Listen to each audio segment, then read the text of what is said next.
الحمد لله رب العالمين والصلاة والسلام على سيد الأنبياء والمرسلين وعلى آله وأصحابه أجمعين. أما بعد، أعوذ بالله من الشيطان الرجيم. بسم الله الرحمن الرحيم. ولما رأى المؤمنون الأحزاب قالوا هذا ما وعدنا الله ورسوله وصدق الله ورسوله وما زادهم إلا إيمانا وتسليما. صدق الله العظيم. اللهم صل على سيدنا محمد وعلى آل سيدنا محمد وبارك وسلم. اللهم صل على سيدنا محمد وعلى آل سيدنا محمد وبارك وسلم. اللهم صل على سيدنا محمد وعلى آل سيدنا محمد وبارك وسلم. بزرگان محترم، حضور اقدس صلی اللہ علیہ وسلم کے مبارک سیرت کا تذکرہ چل رہا ہے. الحمدللہ سن 5 ہجری کے واقعات میں غزوہ خندق کا واقعہ بیان کیا جا رہا تھا. پچھلے ہفتے بیان کیا گیا کہ غزوہ خندق کے موقع پر 10,000 مشرکین کا لشکر مدینہ منورہ پر حملہ آور ہوا. مشرکین کے بہت سارے قبیلے مل کر 10,000 کا لشکر لے کر وہ لوگ مدینے پر اٹیک کرنے کے لیے آئے. تو حضور اقدس صلی اللہ علیہ وسلم نے حضرت سلمان فارسی رضی اللہ عنہ کے مشورے کی وجہ سے مدینہ کے شمال حصے میں خندق کھودنے کا ارادہ کیا اور خندق کی اس زمین کو صحابہ کرام میں تقسیم کر دیا گیا.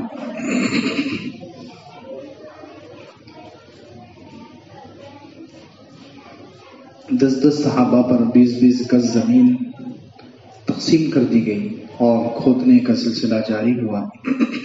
تقریباً 6 دن یا 15 دن، مختلف روایتیں ہیں، خندق کھودی جاتی رہی. اور کیونکہ اس وقت بہت سخت حالات تھے مسلمانوں پر، فاقہ بھی ہے، سردی بھی ہے، دشمنوں کا اتنا بڑا لشکر بھی ہے اور پیچھے سے یہودی بھی ہیں جو مدینے میں ہی رہتے تھے. تو اتنی ساری پریشانیاں تھیں. تو ظاہر سی بات ہے ایسے وقت میں اتنی پریشان کن حالت میں جو لوگ اللہ کے حکم پر، اللہ کے رسول صلی اللہ علیہ وسلم کے حکم کی وجہ سے دشمنوں کے مقابلے میں ڈٹے ہوئے ہیں، دشمنوں کے مقابلے میں جمے ہوئے ہیں، تو ظاہر سی بات ہے ان کے ساتھ اللہ کی مدد تو آنی تھی. بہت سارے عجیب عجیب واقعات اور حضور صلی اللہ علیہ وسلم کے معجزے ظاہر ہوئے ہیں. اللہ کی مدد کے واقعات صحابہ کرام نے دیکھے. صحابہ کرام کہتے ہیں کہ جب خندق کھودی جا رہی تھی تو جو حصہ حضرت سلمان فارسی رضی اللہ عنہ کھود رہے تھے تو وہاں پر ایک بڑی چٹان آ گئی.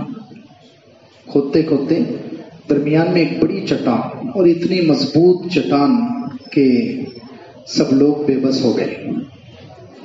جتنے مشہور طاقتور پہلوان، جتنے صحابہ کرام میں جیسے مضبوط لوگ تھے، سب نے اپنی طاقت آزمائی. سب نے اس چٹان کو توڑنے کی کوشش کی، لیکن کسی کی کدال کا اس پر اثر نہیں ہوا. تو حضرت سلمان فارسی رضی اللہ عنہ نے ڈائریکٹ حضور اقدس صلی اللہ علیہ وسلم سے عرض کیا کہ اللہ کے رسول، یہ چٹان ایسی آ گئی ہے کہ یہ ٹوٹنے کا نام نہیں لے رہی.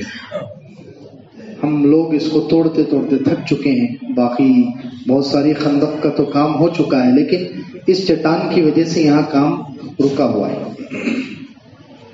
تو حضور اقدس صلی اللہ علیہ وسلم بنفس نفیس خود اس خندق میں اس جگہ پر اترے اور کدال اپنے مبارک ہاتھوں میں لی اور بسم اللہ کہہ کر حضور صلی اللہ علیہ وسلم نے جب پہلی کدال ماری ہے تو اس چٹان کا 1/3 حصہ، 3 حصے کیے جائیں تو 1/3، 1/3 حصہ گر گیا اور وہاں سے ایک روشنی ظاہر ہوئی.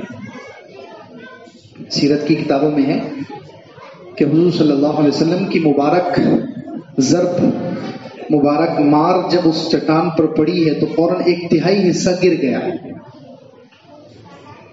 اور ایک روشنی ظاہر ہوئی. تو حضور صلی اللہ علیہ وسلم نے ارشاد فرمایا کہ مجھے ملک شام کی کنجیاں حوالے کی گئی. کیا فرمایا؟ مجھے ملک شام کی کنجیاں دی گئی ہیں.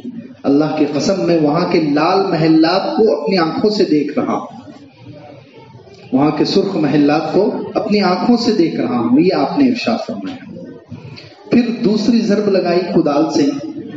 حضور اکرم صلی اللہ علیہ وسلم نے دوسری مار ماری اس چٹان پر تو اس کا دوسرا تہائی حصہ گر گیا. پھر ایک روشنی ظاہر ہوئی. جیسے ہی روشنی ظاہر ہوئی دوبارہ حضور اکرم صلی اللہ علیہ وسلم نے ارشاد فرمایا مجھے ملک فارس کی کنجیاں دی گئی. خدا کی قسم وہاں کا قصر ابیض سفید محل وائٹ ہاؤس میں اپنی آنکھوں سے دیکھ رہا ہوں. بعض روایتوں میں کہ صحابہ کرام بھی ساتھ ساتھ پھر نعرہ لگا رہے ہیں اللہ اکبر، اللہ کی کبریائی بیان کر رہے ہیں. تیسری ضرب لگائی حضور اکرم صلی اللہ علیہ وسلم نے تو تیسری ضرب اور مار پر اس چٹان کا جو بقیہ حصہ تھا وہ بھی ٹوٹ گیا، ختم ہو گیا. اور پھر ایک روشنی ظاہر ہوئی اور حضور صلی اللہ علیہ وسلم نے یہ ارشاد فرمایا کہ مجھے یمن کی کنجیاں دی گئی، مجھے یمن کی چابیاں میرے حوالے کی گئی. خدا کی قسم صنعاء کے دروازوں کو میں اپنی آنکھوں سے دیکھ رہا ہوں. اللہ اکبر. اب دیکھیں کیسی حالت ہے اس وقت جب خندق کھودی جا رہی ہے.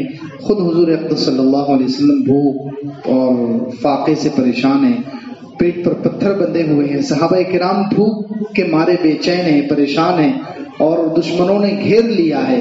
مدینہ منورہ پر دشمن کا لشکر حملہ آور ہے اور ابھی اس سامنے والے دشمن سے نمٹنے کے لیے اسباب نہیں ہیں. ابھی جو سامنے لشکر کھڑا ہے اس سے نمٹنے کے لیے اسباب نہیں ہیں، لیکن حضور صلی اللہ علیہ وسلم وعدہ کر رہے ہیں اور اللہ کی طرف سے گویا ایک وحی آ رہی ہے کہ آئندہ زمانے میں ملک شام کے جو محلات ہیں، فارس کے جو محلات، ایران کے جو محلات ہیں اور یمن کے جو محلات اور جو وہاں کے قصور ہیں وہ سب مسلمانوں کے قبضے میں آئیں گے، میری امت کے پاس آئیں گے. اور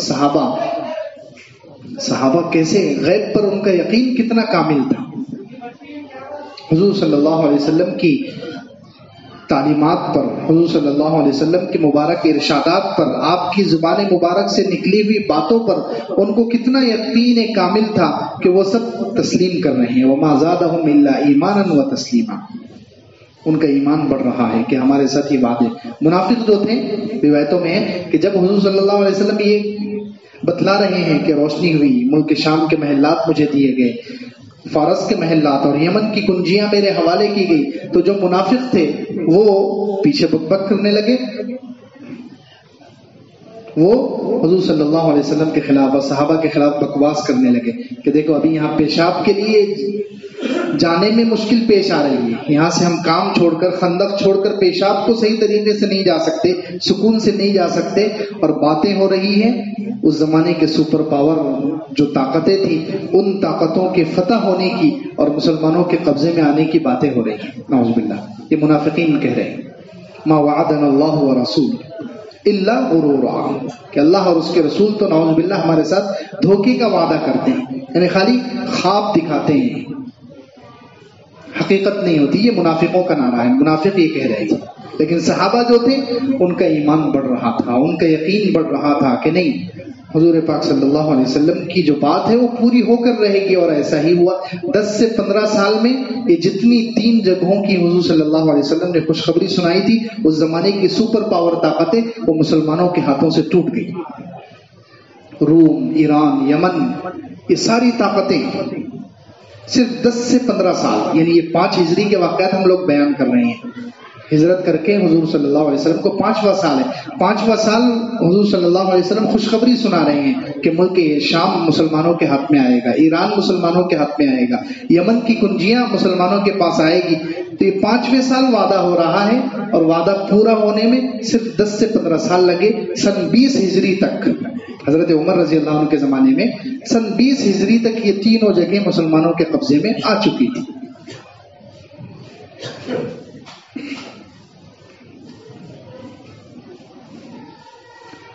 خیر اس وقت جو ہے بہت سارے واقعات اور معجزات اور برکتیں اللہ کی طرف سے ظاہر ہوئی، کیونکہ وہ لوگ اتنی مصیبت کی حالت میں اللہ اور اس کے رسول صلی اللہ علیہ وسلم کے حکم پر وہاں جمع ہوئے تھے.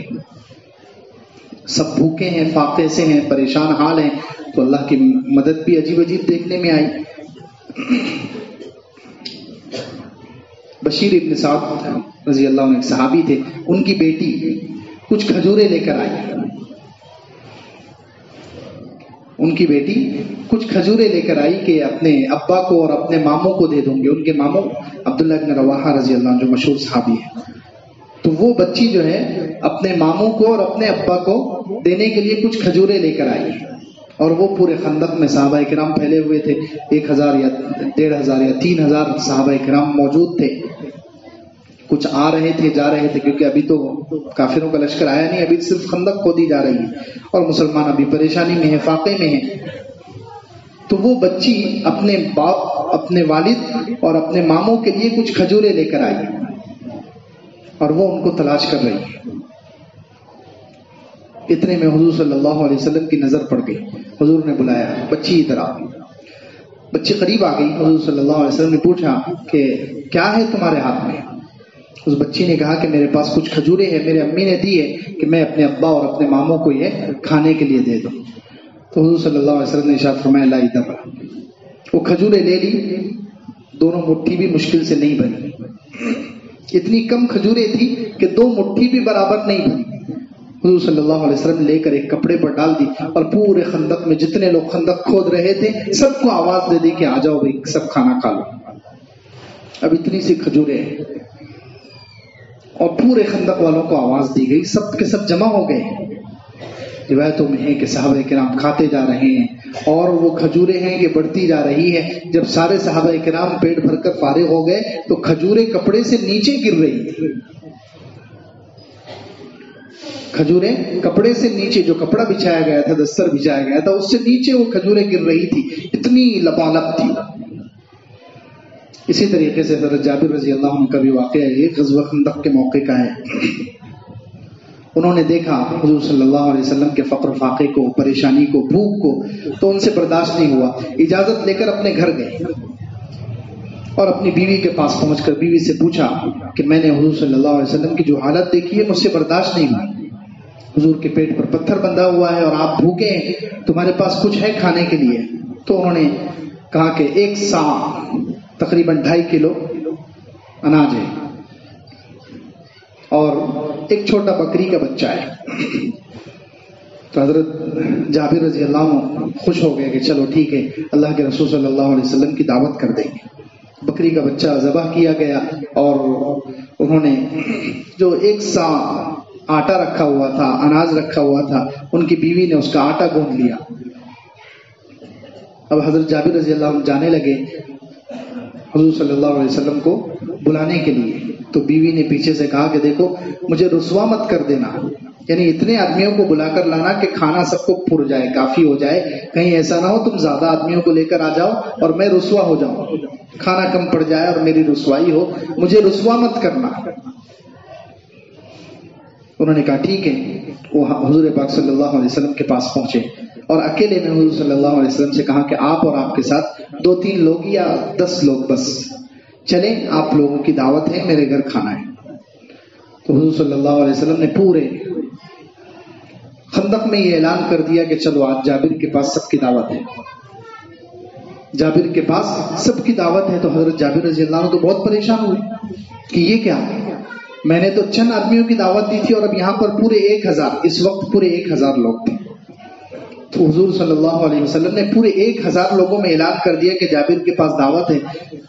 تو وہ تیزی سے واپس جانے لگے بیوی کو بتانے کے لیے کہ ایسا ایسا ہو گیا. تو حضور صلی اللہ علیہ وسلم نے پیچھے سے آواز دے کر کہا کہ دیکھو جب تک میں نہ آؤں ہانڈی نیچے نہ اتارنا، جو پک رہی ہے ہانڈی چولہے پر، چولہے سے نیچے نہ اتارنا، اور جو آٹا گوندا ہوا ہے اس پر کپڑا ڈال دو، میں آ رہا ہوں.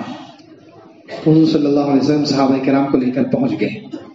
اب یہ بیوی کے پاس پہنچے حضرت جابر رضی اللہ عنہ، اور بیوی سے کہا کہ میں نے حضور صلی اللہ علیہ وسلم سے کہا تو حضور نے تو پورے 1000 لوگوں کو دعوت دے دی اور سب کے سب آ رہے ہیں. تو بیوی نے کہا کہ آپ نے بتا دیا تھا. کتنے آدمیوں کی دعوت ہے؟ کہہ دیا تھا. تو کہا میں نے تو کہہ دیا تھا، تنہائی میں کہا تھا اتنے اتنے لوگ چلے. تو کہا پھر ٹھیک ہے، اللہ جانے اور اس کا رسول، ہم نے تھوڑی دعوت دی ہے، وہ اللہ کے رسول صلی اللہ علیہ وسلم نے دعوت دی ہے. اللہ جانے اور اللہ کا رسول کیسے کھانا سب کے لیے کافی ہوگا، وہ اللہ جانے اور اللہ کا رسول. بس حضور صلی اللہ علیہ وسلم تشریف لائے. حضور صلی اللہ علیہ وسلم نے کچھ دم کیا، اور بعض روایتوں میں ہے کہ اپنا مبارک لعاب، اپنا مبارک تھوک کچھ سالن میں بھی ڈالا اور کچھ آٹے پر بھی ڈالا، اور ایک روٹی پکانے والی کو بٹھا دیا اور آٹے پر کپڑا ڈال دیا گیا، اور جو ہانڈی تھی اس پر بھی برتن رکھ دیا. اب حضور صلی اللہ علیہ وسلم خود اپنے مبارک ہاتھ سے تقسیم کرتے رہے. 10 لوگ آ کر کھاتے رہے. حضرت جابر رضی اللہ عنہ کہتے ہیں پورے 1000 لوگوں نے کھانا کھا لیا، اور وہ ہانڈی جیسے شروع میں پک رہی تھی اخیر تک ویسی ہی پکتی رہی، اس میں کچھ کمی نظر نہیں آئی. اور جتنا آٹا پہلے تھا 1000 لوگوں کے کھانے کے بعد بھی اتنا آٹا ویسے ہی موجود تھا. یہ اللہ تعالیٰ کی مدد کے اور برکتوں کے واقعات ظہور میں آئے. اب جب خندق کھودی جا چکی، مشرکین کا لشکر آ گیا، اور مشرکین نے دیکھا کہ سامنے خندق ہے، یعنی بڑا گڑھا کھود دیا گیا ہے، اس کو پار کر کے جایا نہیں جا سکتا. وہ بہت پریشان ہوئے. وہ تو سوچ رہے تھے کہ میدان خالی ہوگا، ہم ڈائریکٹ مدینہ منورہ میں گھس جائیں گے اور مسلمانوں کو نعوذ باللہ ختم کر دیں گے. یہ ان کی سوچ تھی. لیکن جب دیکھا کہ خندق ہے تو پریشان ہو گئے. اب وہ گھیر کر پڑے ہوئے ہیں. بس تقریباً 2 ہفتے کا وقفہ گزر گیا، وہ لوگ پڑے ہوئے ہیں، وہ لوگ ادھر اور مسلمان خندق کے ادھر. لیکن ظاہر سی بات ہے مسلمانوں کی جو کیفیت تھی وہ بہت عجیب تھی. مسلمان پریشان تھے. اللہ کے رسول صلی اللہ علیہ وسلم خود سوچ رہے ہیں کہ 10,000 کا اتنا بڑا لشکر ہے، اور پیچھے سے یہودیوں کا خطرہ ہے. یہودیوں کا جو ایک قبیلہ مدینے کے اندر تھا اس کی طرف سے اس نے بھی بغاوت کر دی، انہوں نے بھی جو معاہدہ تھا اس کو توڑ دیا. تو اب ان کی طرف سے بھی خطرہ ہے، اور سامنے اتنا بڑا لشکر ہے. تو اللہ کے رسول صلی اللہ علیہ وسلم کے دل میں ایک بات آئی کہ ایسے کریں گے کہ یہ جو مشرکین کا جو 10,000 کا لشکر ہے تو اس میں قریش بھی ہیں اور بنو غطفان اور دوسرے کچھ بڑے بڑے قبیلے ہیں عرب کے. تو ایسا کیا جائے کہ ان میں سے یہ بنو غطفان وغیرہ یہ بہت بڑا قبیلہ تھا، ان کے تقریباً 3,000 یا 4,000 لوگ شامل تھے اس میں. تو حضور صلی اللہ علیہ وسلم نے سوچا کہ ان کی طاقت کو توڑا جائے، ان کی طاقت کو توڑا جائے، تقسیم کیا جائے تاکہ مقابلہ پھر آسان ہو جائے. تو حضور صلی اللہ علیہ وسلم نے اس لیے سوچا کہ مدینہ منورہ میں مسلمانوں کے پاس جو کھجور کے باغات تھے تو ان کھجور کے باغات میں سے 1/3 حصہ، کھجور کے باغات میں جتنی کھجوریں مسلمانوں کے باغوں میں آتی تھی سب کھجوریں ملا کر 3 حصے کیے جائیں. 1 حصہ یہ بنو غطفان جو قبیلہ اس کو دے دیا جائے تاکہ یہ لوگ واپس چلے جائیں، پھر قریش سے نمٹنا آسان ہو جائے گا. 4-5 ہزار لوگ بچیں گے، ان سے نمٹنا کوئی مشکل نہیں رہے گا. یہ حضور اکرم صلی اللہ علیہ وسلم کے دل میں خیال آیا. تو حضور صلی اللہ علیہ وسلم نے مشورے کے لیے 2 صحابہ کرام مدینہ منورہ کے، ایک اوس کے سردار، ایک خزرج کے سردار، جو مدینہ کے جو 2 مشہور قبیلے تھے ان دونوں کے سرداروں کو سعد بن عبادہ اور سعد بن معاذ رضی اللہ تعالی عنہما، ان دونوں کو بلایا. اب یہ دونوں آئے، حضور صلی اللہ علیہ وسلم نے ان کے سامنے بات رکھی کہ میرے دل میں یہ خیال ہو رہا ہے کہ ان کو 1/3 کھجور مدینہ منورہ کے اپنے مسلمانوں کے باغ کی کھجور دے دی جائے اور ان سے صلح کر لی جائے. یہ لوگ واپس چلے جائیں گے، دشمنوں کی طاقت تقسیم ہو جائے گی تو مقابلہ آسان ہو جائے گا. تو دونوں جو صحابی تھے حضرت سعد بن عبادہ اور سعد بن معاذ، ان دونوں نے کہا کہ اللہ کے رسول آپ یہ بتلائیے کہ یہ اللہ کا حکم ہے یا آپ کی رائے ہے؟ اگر اللہ کا حکم ہے تو ہم حاضر ہیں، اگر اللہ کا حکم ہے تو ماننے کے لیے ہم حاضر ہیں. سر تسلیم خم ہے، جو مزاج یار میں آئے ہم گردن جھکا دیں گے اور اللہ کا حکم مان لیں گے. لیکن اگر آپ کی رائے ہے، آپ اپنے دل سے کہہ رہے ہیں تو پھر ہم کچھ بات کریں. تو حضور صلی اللہ علیہ وسلم نے ارشاد فرمایا کہ نہیں، یہ اللہ کا حکم نہیں ہے، اللہ کی طرف سے ایسا حکم نہیں آیا، یہ بس میں تمہارے خاطر کہہ رہا ہوں. مسلمان کیونکہ 3,000 ہے، تعداد بھی کم ہے اور فاقے میں یہاں پر پڑے ہوئے ہیں اور دن پر دن گزرتے جا رہے ہیں، مسلمانوں کی پریشانی بڑھتی جا رہی ہے. تو تم انسان ہیں، انسان کب تک یہاں لڑائی کے میدان میں پڑا رہے گا، تمہارے خاطر میں نے ایسا سوچا ہے. تو دونوں صحابی حضرت سعد بن عبادہ اور سعد بن معاذ رضی اللہ عنہ کہنے لگے کہ اللہ کے رسول، جب ہم مسلمان نہیں تھے، جب ہم مشرک تھے، بتوں کی پوجا کرتے تھے، جب ہم اللہ کو مانتے بھی نہیں تھے، جب بھی کسی عرب کے کسی آدمی کے اندر ہمت نہیں تھی کہ وہ تلوار کے زور پر ہم سے کچھ لے لے، ہماری کھجور کو ہاتھ لگا لے. ہاں مہمان بن کر آئے یا پیسے لے کر آئے تو الگ بات ہے، ہم اس کو بیچ سکتے ہیں، یا مہمان آئے تو کھلا سکتے ہیں، لیکن کوئی تلوار کے زور پر آ کر ہماری کھجور کے ہمارے باغات کی کھجور لے کر چلی جائے، یہ تو پہلے زمانے میں نہیں ہوا. آج تو ہم اللہ کو مانتے ہیں، آج ہم آپ پر ایمان قبول کیا ہے ہم نے، اور اللہ کی مدد آج ہمارے ساتھ ہے. آج ہم کیسے ان کو اپنی کھجوریں دے دیں؟ اللہ کی قسم ہم تلوار کے سوا ان کو کچھ نہیں دیں گے، وہ جو چاہے کر لیں. تو حضور صلی اللہ علیہ وسلم نے ارشاد فرمایا کہ ٹھیک ہے. ان دونوں کی بات سے حضور صلی اللہ علیہ وسلم کی ہمت تو ہے ہی، اور زیادہ اس میں اضافہ ہو گیا اور شرع صدر ہو گیا. اب کچھ جو مشرکین تھے، وہ جو 2 ہفتے یا 1 مہینہ کئی دن گزرتے جا رہے ہیں، تو اب وہ جو مشرکین تھے ان میں کچھ پہلوان تھے، وہ بھی پریشان ہو رہے ہیں. پہلوانوں کو جوش زیادہ آتا ہے، وہ لوگ سوچ رہے ہیں کہ یہاں پڑے پڑے کیا ہوگا، چلو خندق پار کر کے جائیں گے، اکیلے اکیلے ہی ہو جائے، مقابلہ ہو جائے. تو کچھ لوگ ابو جہل کے جو بیٹے حضرت اکرمہ، آگے چل کے مسلمان ہو گئے، اکرمہ ابن ابی جہل، وہ آ گئے، خندق پلان کر آئے. ایک بڑا مشہور پہلوان تھا عامر ابن عبد ود، وہ بھی آ گئے. اور 1-2 لوگ مشرکین کے آئے. حضرت علی رضی اللہ عنہ چند صحابہ کرام کو لے کر گئے اور ان کو گھیر لیا. اب جو عامر ابن عبد ود تھا، جو مشہور پہلوان تھا عرب کا اور مکہ مکرمہ کا بڑا مشہور پہلوان تھا قریش کا، حضرت علی رضی اللہ عنہ نے اس سے مقابلہ کیا. اس کے سامنے آ کر کھڑے ہو گئے. اس نے للکارا کہ آؤ مجھ سے مقابلہ کرنے کے لیے، اکیلے اکیلے مقابلہ کریں گے. تو حضرت علی رضی اللہ عنہ اس کے سامنے چلے گئے، کہا چل میں تجھ سے مقابلہ کرتا ہوں. تو اس نے نام پوچھا کہ تم کون ہو؟ تو حضرت علی رضی اللہ عنہ نے کہا میں علی ابن ابی طالب. تو وہ کہنے لگا کہ تو بچہ ہے، تو میرا بھتیجا ہے، تو چلا جا، کسی بڑے آدمی کو بھیج دے، میں تجھے قتل کرنا نہیں چاہتا. تو حضرت علی رضی اللہ عنہ نے کہا میں تو تجھے قتل کرنا پسند کرتا ہوں. تو اس کو غصہ آ گیا کہ یہ حضرت علی رضی اللہ عنہ چونکہ جوان ہے، ابھی چھوٹی عمر ہے، اس کے مقابلے میں وہ بہت مشہور اور بہت پرانا پہلوان تھا. تو اس نے ڈائریکٹ اپنی سواری سے اترا اور اپنے گھوڑے کی کونچے پیر کاٹ دیے اور مقابلے کے لیے میدان میں آ گئے. حضرت علی رضی اللہ عنہ بھی اتر کر آ گئے. وہ تو غصے میں تھا، اس نے پہلا وار کیا. حضرت علی رضی اللہ عنہ ڈھال پر روکا، لیکن وار اتنا خطرناک تھا کہ ڈھال کو کراس کر کے حضرت علی رضی اللہ عنہ کی پیشانی زخمی ہو گئی. اب حضرت علی رضی اللہ عنہ بھی شیر خدا ہے، جوش میں آئے، اللہ اکبر کا نعرہ بلند کر کے جو 1 وار کیا ہے اس کے 2 ٹکڑے کر دیے. اب چونکہ گرد و غبار پھیل گیا تھا، دھول بہت زیادہ اڑ گئی، مسلمانوں کو سمجھ بھی نہیں آ رہا کہ کون جیت رہا ہے. تو ادھر حضرت علی رضی اللہ عنہ جیسے ہی اس کو ختم کرنے کے بعد نعرہ لگایا تو مسلمان سمجھ گئے کہ حضرت علی رضی اللہ عنہ جیت گئے. اور باقی جو لوگ بچے، اب انہوں نے جب دیکھا کہ یہ اتنا مشہور پہلوان ہے، اس کے 2 ٹکڑے ہو گئے تو ہمارا کیا حال ہوگا، وہ واپس چلے گئے. خیر یہ لڑائی کا سلسلہ چلتا رہا. پیچھے جو